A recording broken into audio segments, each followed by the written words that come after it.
bases actuales de la genética, como por ejemplo Gregorio Mendel, que estableció prácticamente las leyes iniciales de la genética, Thomas Morgan, que a través del descubrimiento de la drosófila, la mosquita, que se llama la novia de los genetistas, con ellos se desarrolló pues todos los principios de la genética actual.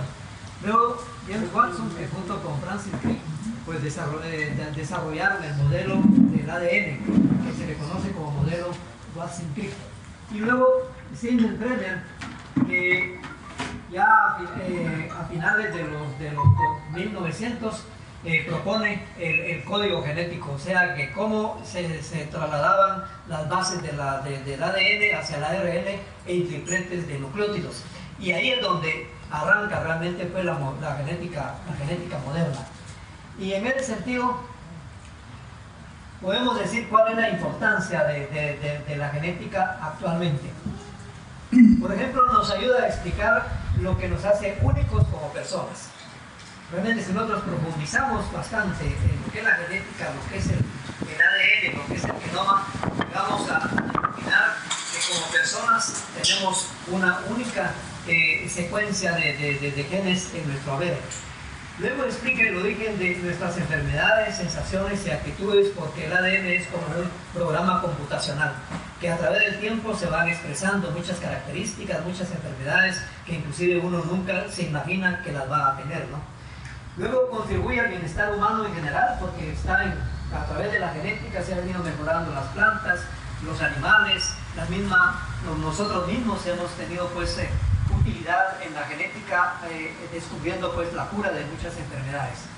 Explica el origen y ruta de evolución de las especies, de la psiquis y las creencias, porque realmente en este caso a través de los estudios genéticos se ha visto cómo el ser humano tomó la ruta de migraciones hasta llegar a América, llegar a Europa, llegar a Asia. O sea, se ha determinado cuál fue la ruta que siguió. Por otro lado, también se ha determinado la psiquis. La psiquis a mediados del año 50, con un investigador que le llamaron el jesuita prohibido, él fue el primero que planteó el origen material de la psiquis, ¿no? Que la psiquis no era algo muy específico del ser humano, sino que era producto de una evolución de las partículas y subpartículas atómicas a través del cosmos, a través de la evolución química en el planeta, y luego a través de la evolución biológica, y luego a través de la evolución de la conciencia y la evolución social, ¿no? O sea, es un planteamiento muy materialista, que por eso los jesuitas prácticamente lo sacaron, ¿no?, de su esquema, pero que realmente tiene vigencia en el ámbito científico. Él escribió libros como El fenómeno humano, El corazón de la evolución. O sea, escribió libros muy, muy interesantes, ¿no? Luego tenemos que afecta nuestra percepción de la vida y el universo. O sea, la genética, juntamente con los descubrimientos que ha venido realizándose en la astronomía y la cuántica del movimiento de las subpartículas atómicas, ha determinado una nueva visión de cómo era el universo. Ustedes saben de que desde Aristóteles se empezó la polémica, bueno, cuál era el centro del universo, y decían que era la Tierra, hasta que llegó Copérnico, Galileo, Kepler, y establecieron las leyes del movimiento de los planetas, ¿no? Y ahí entonces se estableció de que la Tierra no era el centro del universo, sino que giraba alrededor de una estrella, y esa estrella gira alrededor de otras, y así es el movimiento de las galaxias eternamente, ¿no? Y luego que también, bueno, y luego la genética, astronomía y física y la cuántica, que orientan una quinta revolución humana. O sea, ya no va a ser una revolución industrial, ya no va a ser una revolución tecnológica, sino que va a ser una revolución de la mente, ¿no? Porque realmente nos va a poner a reflexionar sobre todas las ideas, sobre todos los paradigmas que nosotros hemos estado manejando a través de estos últimos 2000 años que tiene de existencia la especie humana. Luego, ¿por qué decimos de que realmente la genética revoluciona? Porque la matemática, la física, la química y la biología se han unido prácticamente a la genética para hablar del origen y funcionamiento de la vida, las relaciones que tienen los seres con el ambiente y los efectos que tiene esto sobre una organización de las especies. No estamos hablando de una organización del ser humano, sino que una organización de todo tipo de especies, ¿no? Sobre eso establecen varios patrones de cómo se organizan las abejas, las hormigas, bueno, todo tipo de especies, ¿no? Pero lo más importante es de que en la contribución a nuestro ego de la creación es de que el ADN se ha determinado que es la unidad de la vida, ¿no? En el genoma humano están todas las características que nosotros expresamos en cualquier parte del mundo. Somos complementarios, ¿no? O sea, cada uno de nosotros lleva una parte de ese ADN, de una expresión de esos genes que están dentro de esa molécula del ADN, a través de un lenguaje que más adelante pues, vamos a ver. Entonces, por lo tanto, el genoma humano es la unidad de la especie humana. Y por lo tanto, todo humano es producto de probabilidades matemáticas del genoma. Una vez tuvimos por vía virtual, tuvimos una pequeña discusión con nuestro amigo aquí, de que me decían cómo es eso que el ser humano es producto de una probabilidad matemática. Y sí, es cierto. Desde que Mendel estableció esas probabilidades matemáticas en varios caracteres, ya todos los caracteres se ha determinado que tienen probabilidades matemáticas y por lo tanto uno es producto de una probabilidad matemática de ese genoma. ¿Qué color de ojos? ¿Qué tipo de pelo? ¿Qué estatura? Eso es producto de esa probabilidad de la combinación de la fibra de ADN del varón con la de la mujer. Entonces, ¿cómo se recombinan? Eso es puras probabilidades matemáticas, ¿verdad?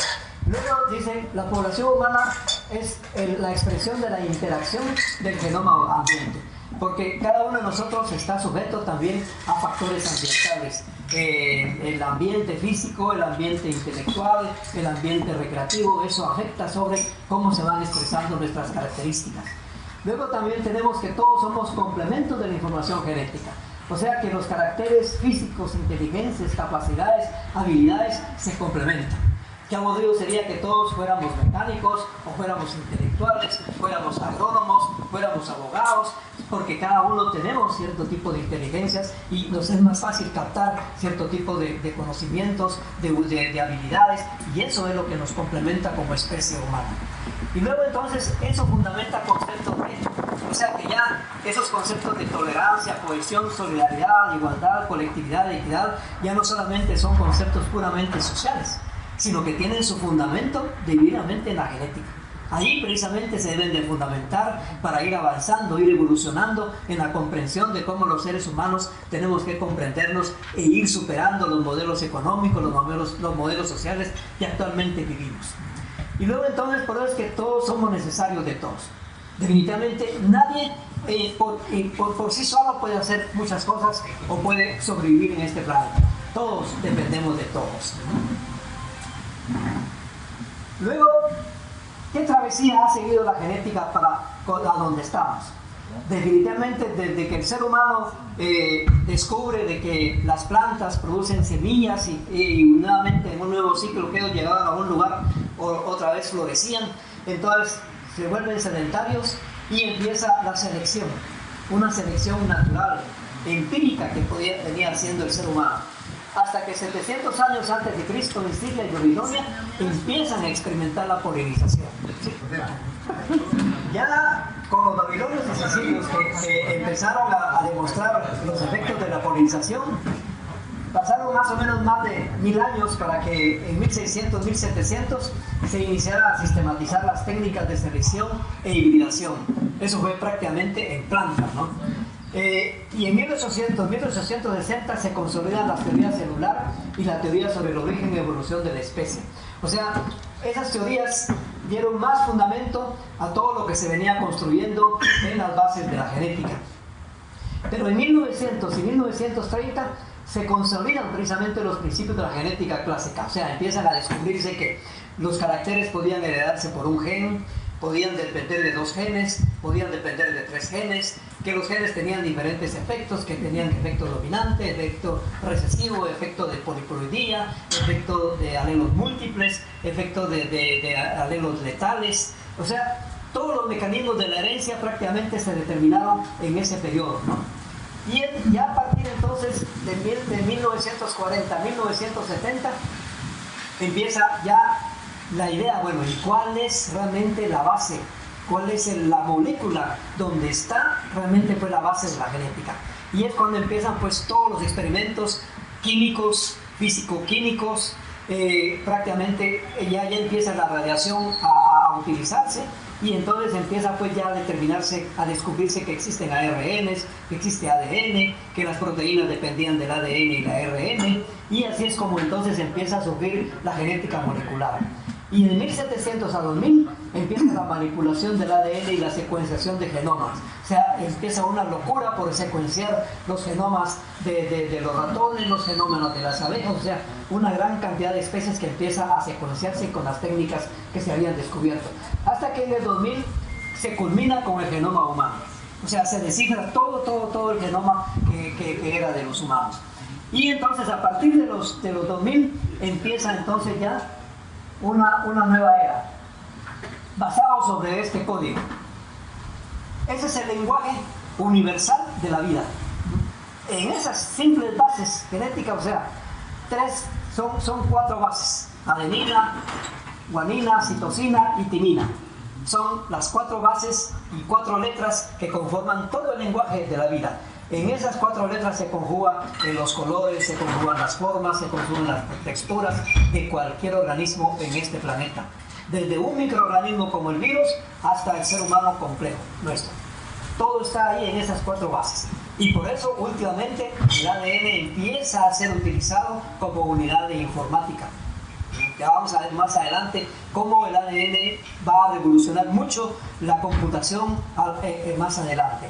Y entonces la combinación de esas bases da como producto los aminoácidos.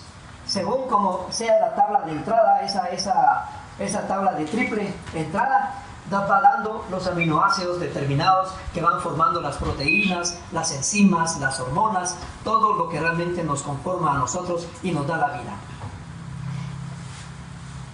Entonces, ¿cuál es la perspectiva? Muchos dicen que le estamos jugando a Dios, ¿verdad? Vemos el mundo ya nuestro y estamos redireccionando nuestra evolución.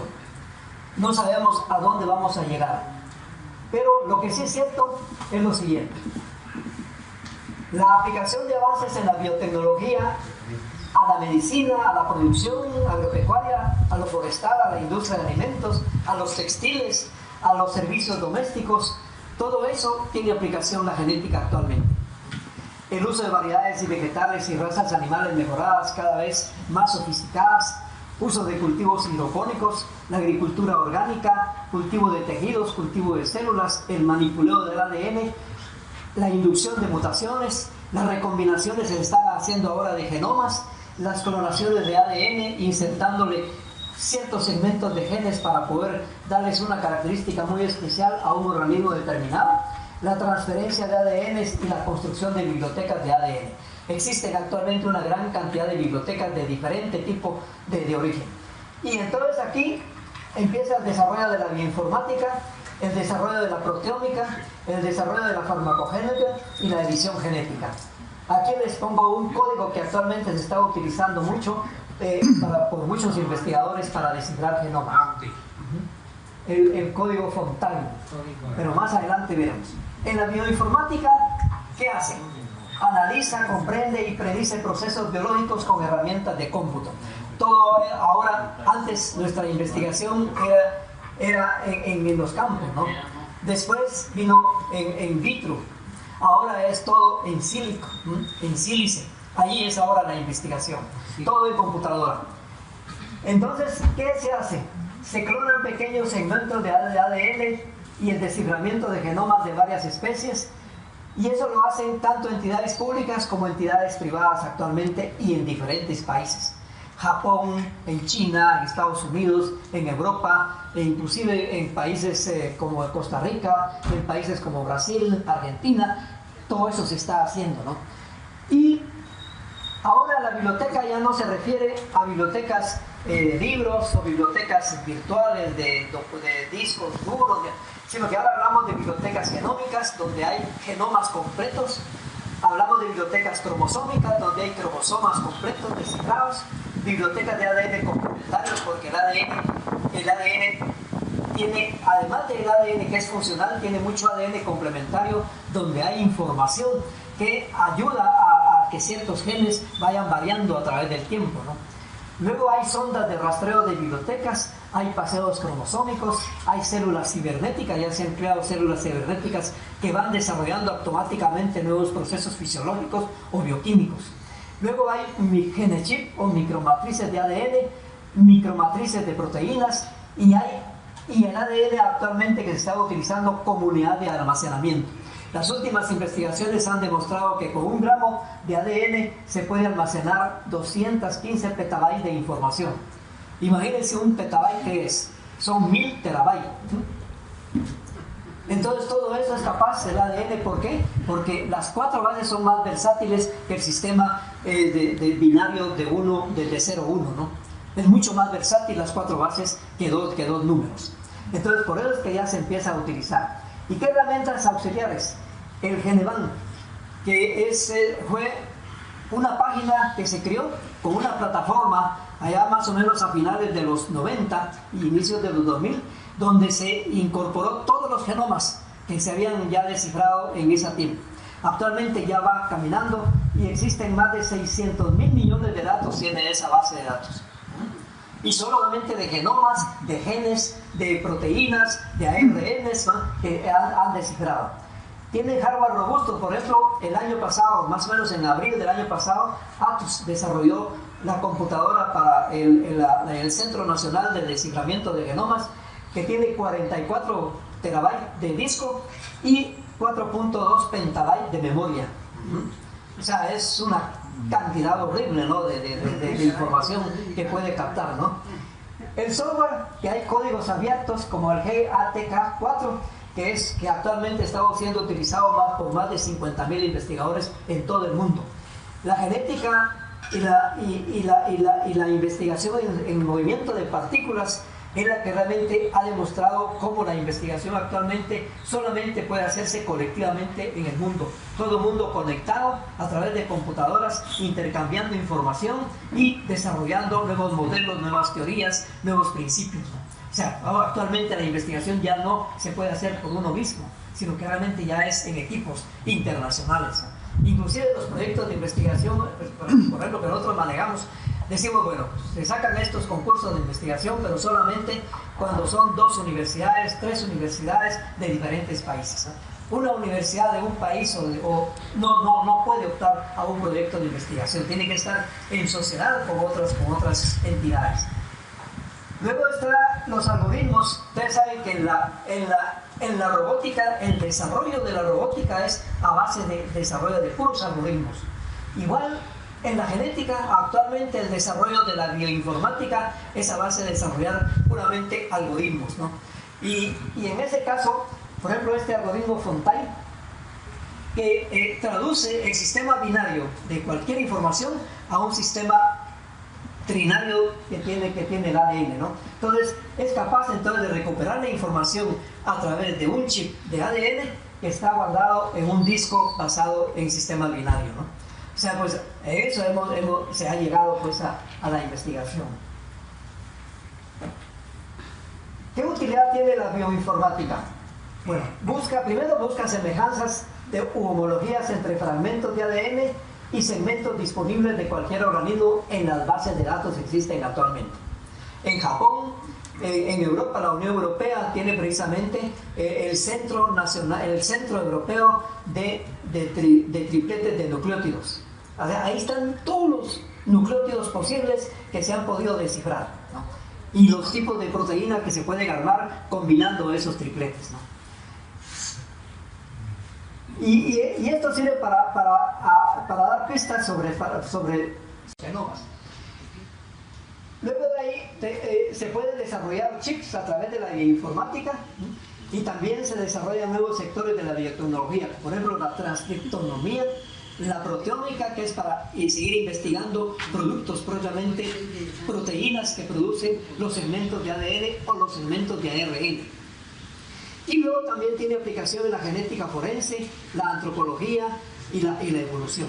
y especialmente en la forense es donde realmente en los países desarrollados más se está aplicando para poder realmente solucionar casos muy complicados y entonces ya tener pues ya una verdadera opinión técnica y no solamente interpretación de leyes como a veces acostumbran los abogados, ¿verdad, Jacqueline?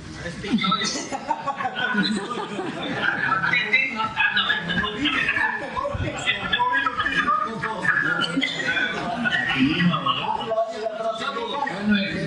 la proteómica, que es la tecnología que permite identificar miles de proteínas presentes en una muestra biológica. O sea, llegan a GenBank, por ejemplo, se meten, digamos, al genoma, digamos, por ejemplo, del ratón. Bueno, y ahí identifican un cromosoma, extraen el genoma y empiezan a ver qué proteínas son las que pueden producir, las diferentes combinaciones de los tripletes que pueden producir diferentes proteínas. Y entonces, y no solamente en los genomas, sino que en cada célula, y entonces en ese caso puede producir miles de proteínas diferentes, y para esto la técnica más utilizada es la electroforesis en gel, que es sencillamente una placa de gel que se pone en un aparato que lee diferentes ya modelos o muestras de qué colores tiene que tomar un determinado aminoácido, una determinada proteína, y ahí se va leyendo. Más o menos ese es el esquema. Se toma el segmento, se transcribe a ARN, el ARN entonces ya se hace la simulación como que entra a un ribosoma donde realmente se da la traducción del ARN propiamente a proteínas, y ahí es donde empieza pues a estudiarse todos los diferentes tipos de proteínas que se están produciendo. La farmacogénica, ¿verdad?, que es el estudio de la expresión genética diferencial aplicado al descubrimiento y optimización de medicamentos. Aquí es cuando ya se ha identificado un segmento de genoma que produce una determinada enzima u hormona que tiene promesa para aplicarse en la medicina. Pero entonces ya es para probarla, se empieza a probar, ¿no? Entonces en este caso se hace el aislamiento de una secuencia, se traduce la secuencia en aminoácidos, luego se busca las secuencias similares de bases de datos en el organismo modelo que se está trabajando, luego la proteína modelo que se identifica se prueba en el organismo modelo, y entonces ya podría aparecer una nueva sustancia acoplada a esa proteína. La edición genética, que es realmente lo último que se está trabajando, pero que también ya hace tiempo que se viene haciendo precisamente con los transgénicos, pero que con el descubrimiento del CRISPR y el Cas9, que esa técnica entonces ya es mucho más eficiente, es mucho más confiable, mucho más rápida para poder inducir una modificación de un organismo a otro, ¿no? Porque es mucho más rápido el efecto. Aunque va a tener, al menos yo siempre he sostenido de que eso tiene sus consecuencias a largo plazo. Vamos a ver eso, 3 o 4 generaciones al futuro podríamos ver resultados que podrían ser negativos para la humanidad, por lo que vamos a plantear, porque en cada segmento de ADN hay ciertas zonas en donde hay unos genes que prácticamente sirven como portadores, ¿no?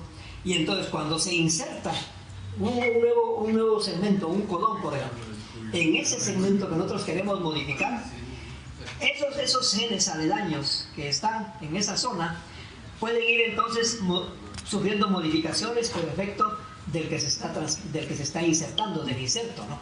Entonces, y como hay un efecto donde que en cada generación los cromosomas pierden una parte de un brazo del cromosoma, entonces ahí esos genes pueden tener efectos porque hay una serie de translocaciones, ¿no?, de un segmento hacia otro, ¿no? Entonces ahí pueden ocurrir una serie de mutaciones hacia el futuro de generación en generación.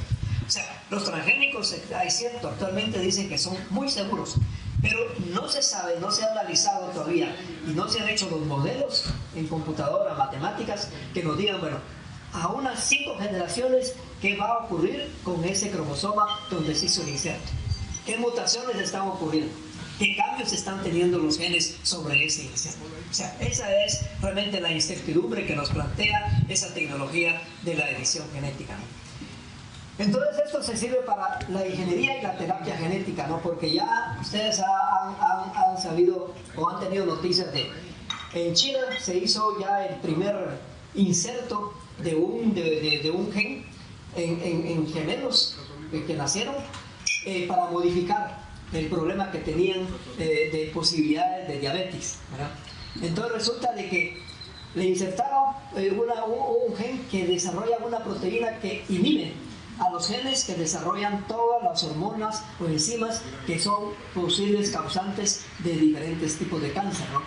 Y ahora que ya se ha definido todo el mapa completo de los diferentes cánceres, entonces ahora eso va a ser un poco más fácil, ¿no? Determinar cómo se puede modificar esa gen. Porque desde el vientre se puede empezar a hacer ya un análisis de cómo está realmente, pues, cómo viene el genoma de ese bebé. Y ahí se pueden empezar a hacer cambios. Entonces los chinos ya hicieron el primer experimento. Claro, empezaron los temas éticos, ¿no? Y al mismo hospital donde lo hicieron, ya los aislaron, les prohibieron salir de sus casas mientras ven el desarrollo de estos niños, ¿no? O sea, pues funcionó el insecto. Ahora, ¿qué va a pasar dentro de unos 10, 15 años? Como también era la incertidumbre cuando los niños probeta. El primer niño probeta en el año 1978 generó también una serie de críticas. Ahora ya esta persona tiene más de 70 años, ya tiene hijos, tuvo hijos, la hermana también nació de esa manera. Ahora son alrededor de 8 millones de personas que han nacido in vitro, ¿verdad? Entonces, o sea, pues de que esa técnica que antes la criticaba mucho, ahora ya se está volviendo normal. ¿Qué va a pasar con estas técnicas dentro de unos 10, 15 años cuando se pruebe que sí funciona? También va a ser otro realmente aspecto que se va a analizar. Entonces, estas son las cosas que se tienen que analizar y especialmente nos plantean estas reflexiones finales. Realmente la ciencia ha aportado beneficios a la humanidad desde que surgen desde los griegos, ¿verdad? Cuando empezaron con sus investigaciones y sus reflexiones, ha aportado muchos beneficios. Ha develado conocimiento sobre el universo y la manifestación de sus diferentes fenómenos, pero también ha creado grandes incertidumbres que inquietan a pensadores y filósofos. Quizás a la persona común no le preocupa y ni cuenta se da, pero a quienes realmente están pensando siempre sobre la humanidad, sobre este futuro que nos depara en este planeta, siempre cualquier tecnología genera siempre una incertidumbre. Toda tecnología genera incertidumbre, genera problemas siempre, ¿no? Nos ha ayudado también al umbral del conocimiento y la manipulación de la vida. ¿Hasta dónde vamos a manipular la vida en sí? ¿Habrá un límite o no habrá un límite? ¿Habrá un límite cuando la genética se una con la corriente que viene de la robótica y le metamos entonces un chip de ADN en una máquina? ¿Y qué va a pasar? Porque eso es posible, ¿no? Entonces, con los transgénicos, ¿verdad? O sea, la selección de prototipos de especies, los transgénicos nos generan también otra incertidumbre hacia el futuro, ¿no? Bueno, los cultivos de tejidos, clonaciones, también nos generan problemas hacia el futuro, ¿no? Los bebés probeta y la terapia genética. Pero también desafía creencias, prejuicios, visiones, principios morales y principios éticos. Por ejemplo, cuando se plantea de que la psiquis no es específica, no es una condición propia del ser humano, sino que es una condición propia de las subpartículas atómicas, y que conforme evolucionan esas partículas atómicas se agregan en átomos, se agregan en moléculas, luego de esas moléculas se agregan en sustancias, va generando una psiquis más compleja, ¿no? O sea, psiquis existe desde un virus hasta el ser humano, según lo que planteaba este investigador jesuita, ¿verdad? Y entonces la genética ahora viene a comprobar de que realmente pues la vida no es algo de que sea por capricho que alguien tiene una determinada forma, un determinado color de ojos, una enfermedad que va a aparecer, sino que realmente es un programa genético que viene. Y que la vida así es. Y como dicen los bioquímicos, la vida es un proceso en donde el nacer, el reproducirse, el desarrollarse y el morir son necesarios y complementarios para que la vida continúe. Si la muerte no existiera, realmente la vida ya hubiera terminado también, ¿no? Si quieres profundizar. Si ustedes se meten van a ver que es una página muy interactiva, muy amigable. Inclusive hay hasta instrucciones para los investigadores de cómo subir los genomas que ellos están descifrando. Les da toda una explicación de cómo interpretar el lenguaje que tienen los genomas ahí. Y están separados por especies, ¿no? Los genomas. O sea, esa página está abierta para todo el mundo, porque realmente la genética, por sus implicaciones que tiene para la vida, para el ser humano, entonces es la más transparente que existe, ¿no? Toda la investigación que se está haciendo tiene que ir a parar a ese banco de datos.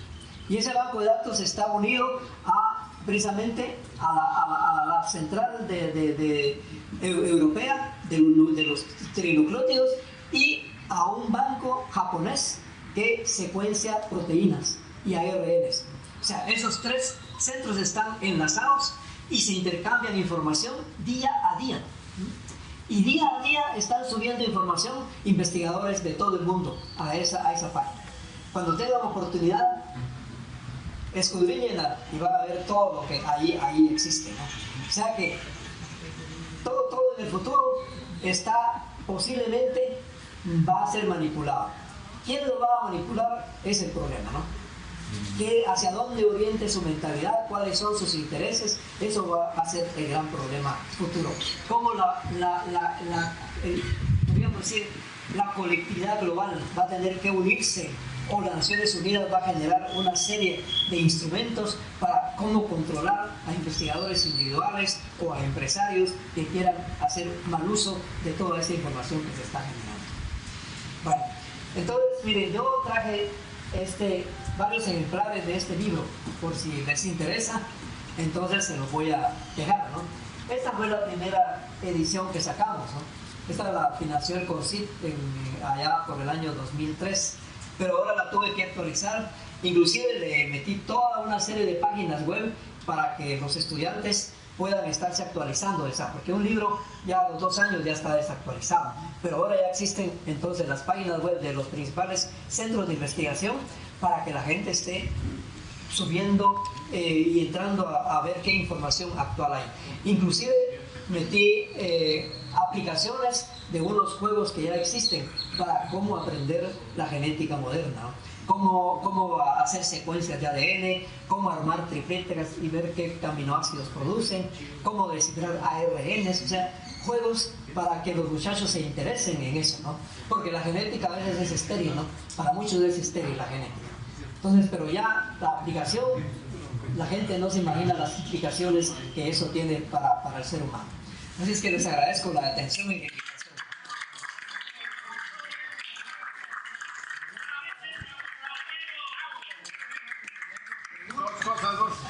Dos cosas. Una medio en broma y otra medio en serio. Cuando uno mete el chip no sabe lo que va a salir. Y es la herencia. Entonces, pero hay otra, seria. Yo tengo me recuerdo que aquí hubo un investigador ahí en la Facultad de Agronomía que descubrió dentro de los montes un tomate resistente a la virosis, ¿ya? Y lo reprodujo. Sin embargo, era resistente a la virosis, pero era, ¿cómo se llama? Sensible a otras enfermedades. Y yo estuve en un congreso que organizaron ellos, en donde el congreso fue en Antigua, vinieron 17 gentes que hablaban diferentes idiomas y el congreso fue en inglés. Ahí se hizo un arreglo entre del Medio Oriente que traían ellos resistente a esas enfermedades, pero querían llevarse la resistencia a ese virus, a la virosis. Y se hizo un cruce, ¿verdad? La universidad lo hizo y todo. Sin embargo, salió un tomate resistente a todo, pero no agradable para el consumo. No, el sabor era bueno, pero no era agradable al consumo, o sea, no era atractivo para que la gente lo comprara. Y le metieron otra investigación genética y miren, hicieron un tomate agradable a la vista de la gente, con resistencia a la virosis y resistencia a los otros. Tuvimos que firmar unos acuerdos internacionales ahí todo para hacer la cuestión, y ese tomate se le dio a piloncitos de Antigua para que lo reprodujeran, y eso todavía le reditúa fondos para investigación a la agronomía, ¿ya? Son cuestiones, miren, que uno no sabe cómo son las cosas, porque esto de la genética no es 2 más 2, ¿verdad? Créanme, no es 2 más 2. Yo estoy metido ahorita en cuestiones genéticas con ganado y estoy viendo que al final uno espera una cosa y le sale otra. De veras, créanme, en esas cuestiones. Y verdaderamente, traducido todo esto, pues, Aníbal lo dijo en términos técnicos y todo, pero la traducción para todos nosotros que interpretamos poco la genética, yo creo que vale la pena, primero, no hacer modificaciones, ¿ya? Es una cuestión ética, la gente tiene que nacer, crecer, reproducirse y morir.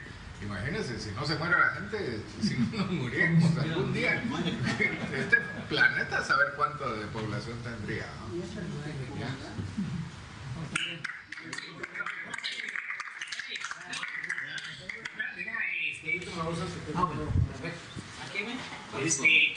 Yo nada más te quería preguntar, ¿qué futuro le miras al problema de desarrollo de alguna vacuna contra el coronavirus? Es un tema actual. Va a llevar tiempo, definitivamente, porque lo que sucede es que la especie del animal de la que fue trasladada al ser humano no está secuenciada. O sea, es de las pocas que no están secuenciadas. Entonces, mientras no esté secuenciada, va a costar hacerle el análisis proteómico precisamente para encontrar la vacuna. Pero yo digo que ya están cerca. Lo que pasa es que como este coronavirus definitivamente es una mutación muy penetrante, porque en la genética existe ese término de penetrancia, ¿verdad?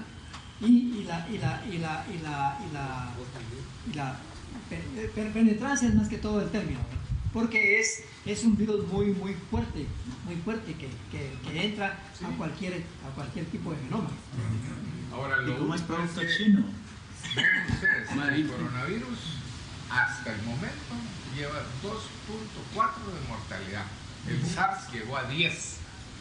O sea, Y el carnaval más. ¿ah? Y las gripes comunes son más. No, lo que pasa es que lo han magnificado. Sí, la cuestión. Está bien que se magnifique todo, pero el control del coronavirus está muy próximo a ser controlado. Ya la vacuna creo que está muy poco de salir y no ha llegado ni siquiera a hacer lo que el SARS fue, ¿ya? Y todas las otras que han venido, pero el SARS, que fue el más difícil, llegó a dar el 10% de mortalidad y el coronavirus va por 2.4%. Sí. Sí, mira, mi pregunta es alrededor del seguimiento a las modificaciones que se hacen. El problema es que son demasiadas modificaciones las que hacen en diferentes segmentos y en diferentes cromosomas. Entonces, el problema es la incertidumbre hacia lo que puede pasar en 4 o 5 generaciones con modificaciones múltiples. ¿Qué se está pensando alrededor de eso? Precisamente en el GenBack existe una aplicación, es como un algoritmo, ¿no?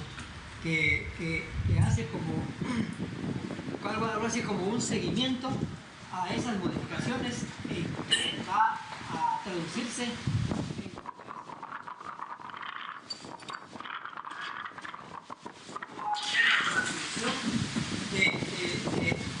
de esos nuevos segmentos que aparecen hacia proteínas o enzimas nuevas que puedan producir. O sea, esa es una aplicación, un como algoritmo que se ha generado para darle seguimiento precisamente a todas esas modificaciones. O sea, en el GenBank sí ya existe pues, una aplicación de eso y que está disponible a los investigadores para poder trabajar y darle seguimiento a los modificaciones.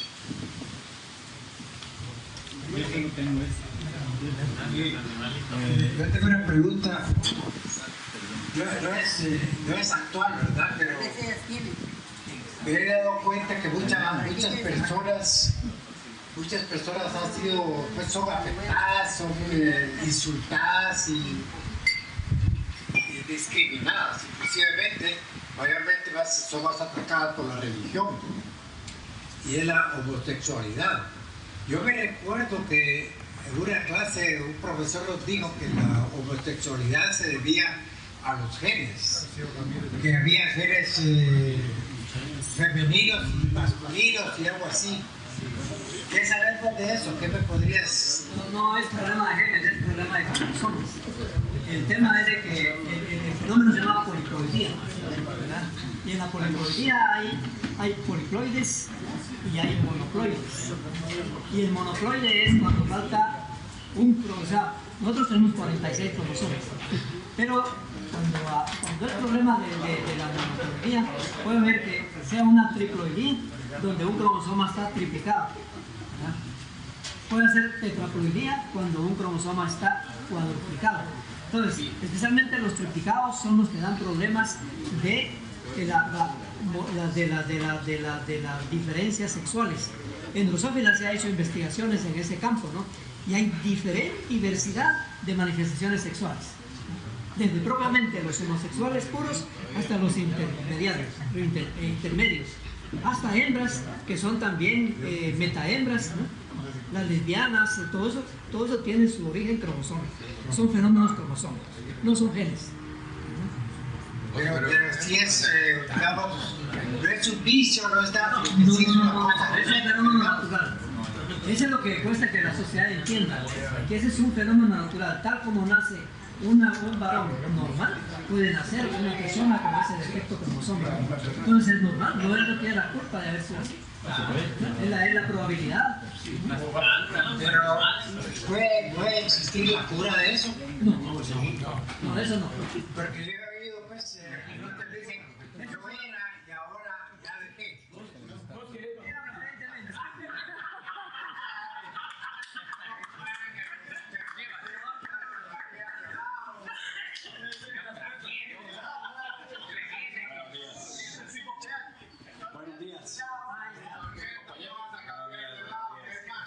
Buenos días a todos, no he tenido la oportunidad de abrazarlos.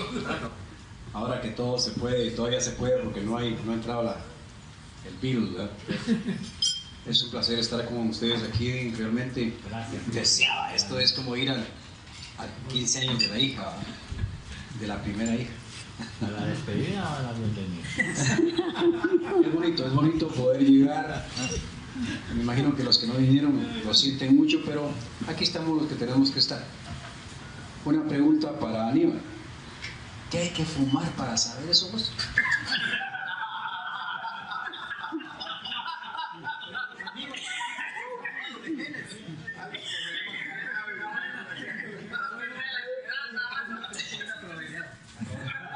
Además que ese rico, pues está bueno.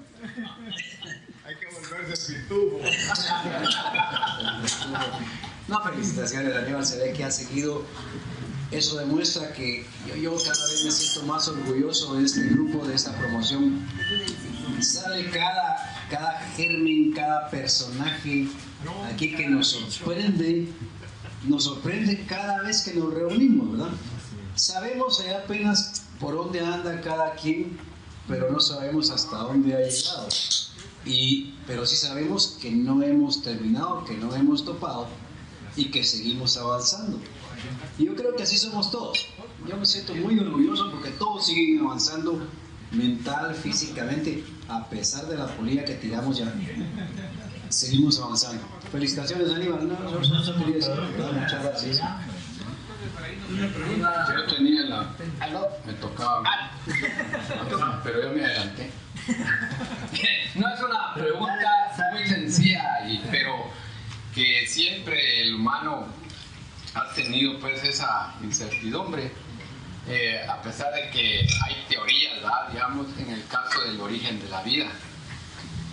¿Hasta dónde se puede llegar, Aníbal, con tus conocimientos que tenés y qué certitud hay del origen de la vida? ¿Qué teoría la parabólica es la más acertada, digamos. Lo que sucede es que si uno parte del planeta, no va a encontrar la explicación completa. Tiene que empezar precisamente por lo que decía Taylor de Chardin, ¿no? Que fue el que planteó que la psiquis tiene su origen en las partículas atómicas. Entonces, en el universo hay una evolución cósmica, o sea, las partículas van evolucionando y luego van agrupándose en las galaxias, en los planetas, hasta que llega un momento en que un planeta se ubica en una zona de habitabilidad respecto a su Sol, ¿no? Entonces, cuando están en la zona de habitabilidad, empiezan entonces las reacciones químicas. Esas reacciones químicas llevan entonces a la formación de moléculas, sustancias, y en eso entonces la probabilidad de que aparezca una partícula, una molécula como el ADN. Y el ADN entonces empieza su desarrollo, ¿no? En otro planeta posiblemente el origen de la vida sea diferente, ¿no? No sea la molécula de ADN la que dio origen. Porque de lo que estamos seguros es que no estamos solos en el universo. Definitivamente ya. Así como ha ido la astronomía investigando, no estamos solos. Definitivamente, ¿no? No sé, marcianos se escapan, ¿no? Puede ser en una galaxia que ni siquiera hemos oído mencionar, ¿no? Pero ¿y por qué no hemos tenido contacto? Porque realmente aquí manejamos distancias de años luz, ¿no? Y manejamos miles de años luz, y un año luz, cuando ustedes le meten 300.000 kilómetros por segundo, 300.000 kilómetros por segundo, por 60 segundos de un minuto, por 60 minutos de una hora, por 24 horas, ¿a dónde llegamos?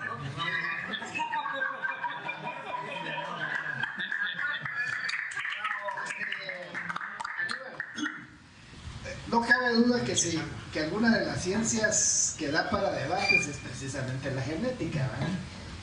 También las otras ciencias dan para debate. Y como vos decís ahí en tu presentación, desafía creencias y también proponen muchos debates filosóficos orientados a establecer principios éticos y morales. Más que una pregunta es un comentario. El ser humano, como ser humano, está en condiciones de modificar a la naturaleza misma. No ha venido modificando. Ya la modificó. No, la ha modificado, pero en realidad es esa la ¿cómo se llama? La posición del ser humano en el mundo. Porque la naturaleza es compleja, complejísima. Y como vos muy bien decías al principio, ¿habrá límites o no habrá límites? Es ahí la cuestión, ¿verdad? Gracias. Solo yo para decirte algo, creo que las iglesias juegan mucho papel en eso y son las que mesuran estos cambios, porque si no existiera la reflexión de las iglesias, esto no tendría límites, ¿ya? Y las cuestiones, por eso es que uno debe asistir a las iglesias, cualquiera, asista uno, porque son las que moralmente rigen estos límites. Verdaderamente, si no fuera por la crítica de las iglesias y los papas y quienes sean los otros, ¿verdad? Esto no tendría límites y fuera uno de cambios groseros en esto. Fíjense que nadie se moriría al final. ¿Ya? Si le pueden a uno quitar a su hijo, hágame el favor, quítele todos los genes que lo puedan inducir a la muerte. Imagínense. ¿Ya? Pero hay límites morales que no se pueden transgredir mientras seamos conscientes de eso. Porque va a llegar un momento en que no van a aceptar esos límites morales y saber qué va a pasar. Pero ya no vamos a estar aquí para ver. Sí, Hugo. Gracias. Bueno, lo primero que quisiera decir es felicitar a Aníbal por esta excelente plática. Yo hubiera querido que te has mantenido en un tema y has profundizado lo máximo y nos has ilustrado excelentemente muchas cosas que nos dan en muchos aspectos, otros aspectos en que pensar. De hecho, oyéndote, eso es lo que está pasando por la mente de uno y después uno se queda pensando que sigue, ¿verdad? Yo pienso definitivamente que no van a haber límites en este proceso. Eso es una opinión personal. Pero en segundo lugar, lo que yo quisiera traer a la reflexión del grupo es que realmente esto la naturaleza lo ha venido haciendo propiamente sola. Lo único que ha tardado muchísimo y los cambios los ha hecho para bien y adaptación de cada ser humano o cada especie. No sé si estás de acuerdo con eso. Y lo que ahora vemos es procesos que se pueden acelerar tremendamente, pero justamente por esa velocidad de cambio, probablemente, y tú dijiste que hay seguimiento a cada cambio que se hace, porque unos pueden ser positivos y otros negativos. Yo no sé si a esta altura, con la intervención de Caimán, hubiera un cambio de ese tipo, ¿cómo nos sentiríamos? Sí, a lo mejor frustrados. ¿Sí? Gracias, Aníbal, felicitaciones.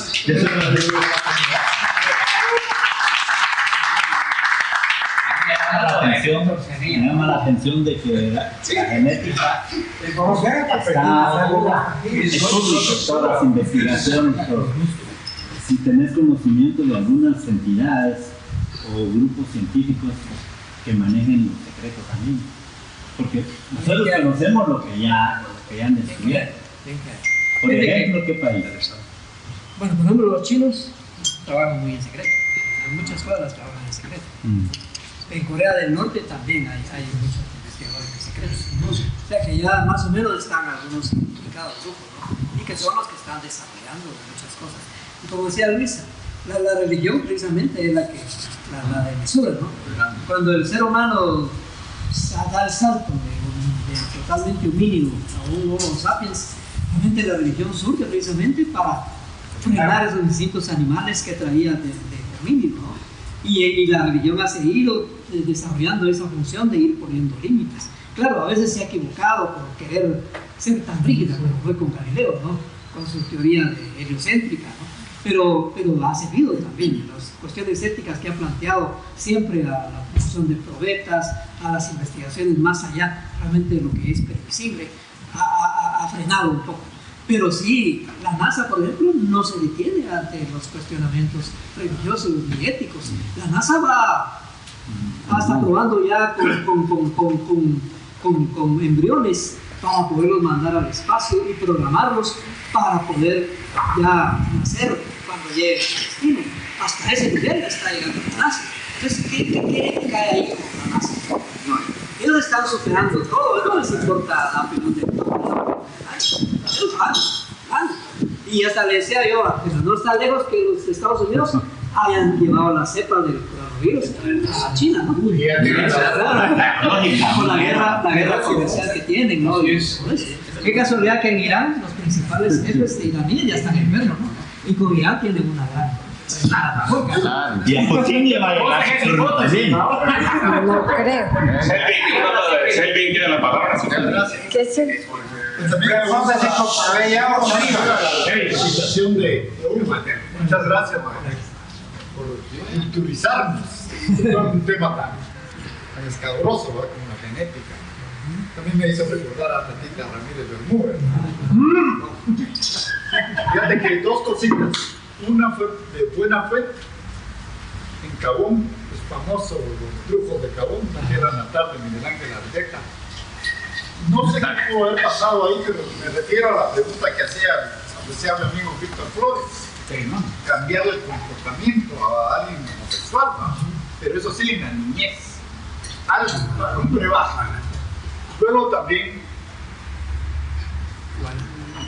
¿cómo se llama? Un urologo que bajo tratamiento de hormonas en niños también cambia el comportamiento.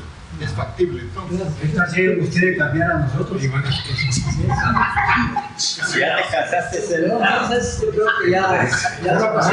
Bueno, Aníbal,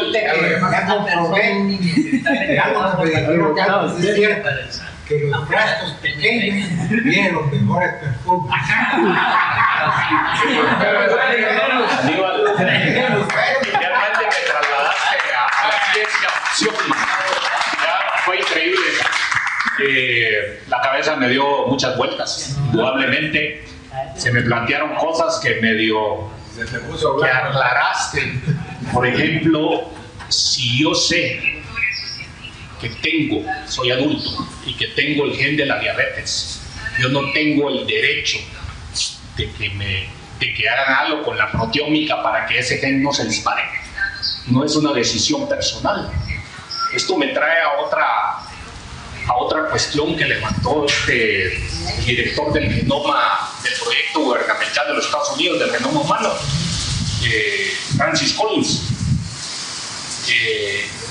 Cumplió su libro que me llamó mucho la atención, que se titula El lenguaje de Dios, o Así habla Dios, o Cómo habla Dios, no recuerdo, pero por ahí va el asunto. Y plantea todos estos dilemas morales que plantea el avance de la genética.